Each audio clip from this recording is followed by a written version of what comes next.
Be abejo, labai norėtųsi padėkoti tokiam dideliam kiekiui sirgalių, kurie susirinko mums labai svarbių momentų, palaikyti komandą, nes tik pergalė galėjo mums padėti išeiti į tolimesnį etapą. Aišku, truputį, sakykime, sėkminga pradžia ir tikrai neblogas užsivedimas galbūt šiek tiek mūsų užliuliavo. O priešininkas yra labai pavojingas, tuo labiau, kad visos padėtis išskyrus centro puolėją puikiai metė tritaškius, su kuo turėjom problemų, dėl ko rungtynės pasidarė tokios sunkios.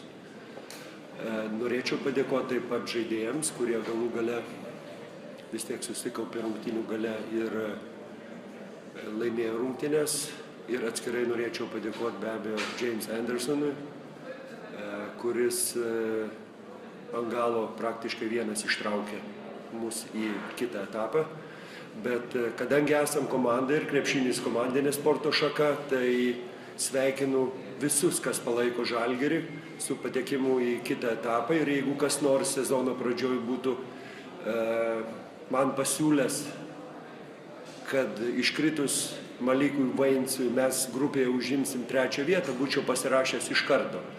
Tai atsitiko paskutinę šių rungtynių sekundę, kur galėjom jau ir iškristi, nes Uniksas pralošė Nižnij Novgorod, o mes buvom jau out. Bet kadangi sportas yra toks, kad iki pat paskutinės sekundės nežinai, kas bus, tai įvyko šiandieną, kad mes vis tik savo jėgom išėjome į kitą etapą, kuriame užėmėm 3. vietą ir vykdėm pirmą sezono užduotį patekti į kitą Eurolygos etapą. Klausimų trenerių? Trenerių, jūs asmeniškai žinojot rungtynių pabaigą. Kaip baigėsi rungtynės jūs prie nuomonę? Be abejo. Dėl žaidėjų nesakėte? Tikrai ne. Sakykit, treneri, ar galima sakyti, kad Andersonas išgelbėjo ne tik Eurolygos sezoną, bet ir jūsų postą? Turbūt iškritimas Europos taurės būtų kainavęs daug. Nu, žinot, apie tuos būtų visiškai nesinori kalbėti. Apie patį žaidimą, nuo tų rungtynių turbūt su Realu ir viskas taip žemyn pakankamai. Polimas ypatingai toks prašiausias šiuo metu Eurolygos polimas.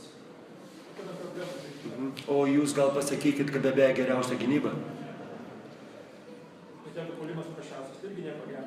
Ne, be abejo, kad ne, bet mes žiūrim blogumus tik tai. Taip, be abejo, taip, stringam puolime. Ir dabar buvom užstrigę prieš jo aikštės gynybą, kur neįmetėm laisvų metimų, kas prieš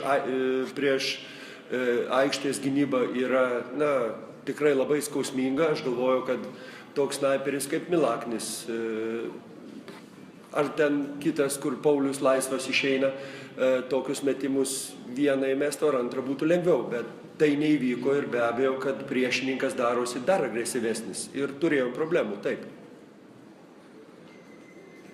Šiandien antroji rungtynių pusė, kai žaidimas pradėjo turėti, žaidėjai lyg tai sutriko, ne, tai vienas Terniauskas, Pekavičius, taip pat Relačevičius, jisai lyg taip pat viską ramybės nebuvo, ne? Na, žinot, kai rungtynės eina gerai, daleiskim pirmą rungtynių pusę, tada visi žaidžia gerai. Ir kamuolys vaikšto gerai, ir deriniai atrodo atliekami gerai, ir užbaigia visi gerai. Bet viskas pasireiškia, kai būna sunku. Ir be abejo reikalauti iš Will Cherry, kuris yra tik tai keletą treniruočių pas mus, tokio lygio rungtynėse, kurios mums lėmė labai daug, praktiškai visą pirmą sezono pusę. Tikėtis, kad jisai mus čia vienas ištrauks, nors jam galbūt ir norėtųsi arba atrodytų, tai negalima. Ir vis tik tai norėjusi pasiremti mūsų tai žaidėjais, kurie pirmą sezono pusę tikrai mums nemažai padėjo ir prisidėjo prie to, kad mes esam kitame etape. Ir tikimės, kad mūsų naujas žaidėjas kuo greičiau įsijungs į komandą, dabar bus Lietuvos lygos rungtynių, kur be abejo galės rungtyniauti truputį ilgiau, nes James Anderson mes išleidžiam kalėdinio atostogų keletui dienų, tai turės daugiau žaidybinio laiko ir aš galvoju, tai duos jam galimybę, ko galima greičiau įsijungti į mūsų komandinį žaidimą. Taip. Kai išėjo čia ketvirtą kėlinį vidurys, kelis kartus suklydo ir paskui jį pakeitė, Ar buvo mąstymas, ką leisti? Lekavičių Kariniauską? Kodėl išleido būtent Lekavičių, jisai paskui pateikė?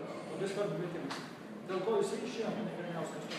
Matot, kažkaip Kariniauskas užstrigo praleido kamuolį su nekokiu sprendimu, galbūt prarado kamuolį ir toks matėsi, kad nėra pats užtikrintas. O Lukas, ypatingai, kai užstrigom puolime, jisai yra tas, kuris gali atsiradus progai tikrai geriau atakuoti krepšį, ką jisai tuo momentu ir svarbiu momentu padarė. Treneris sakėt, kai pateksit Lopšio, galima mus kalbėti, ar imsit kažkokį pastiprinimą, ar uostą, kaip kalbėjom, sakykit, ar galvoja kažkokį veiksmą? Pastiprinimą, man atrodo, paėmėm, tik tai dabar laukiam jo pagalbos. O apie kitus kol kas nei kalbos nebuvo ir aš nežinau, ar mes tai galim sau leisti ir kas tai turėtų būti. Aš galvoju, kad dabar mūsų pagrindinis uždavinys yra, kad mūsų naujai atvykęs žaidėjas kuo greičiau įsilietų į kolektyvą ir galėtų duoti tą naudą, kurią jisai tikrai, aš niekiek nebijoju, mums duos.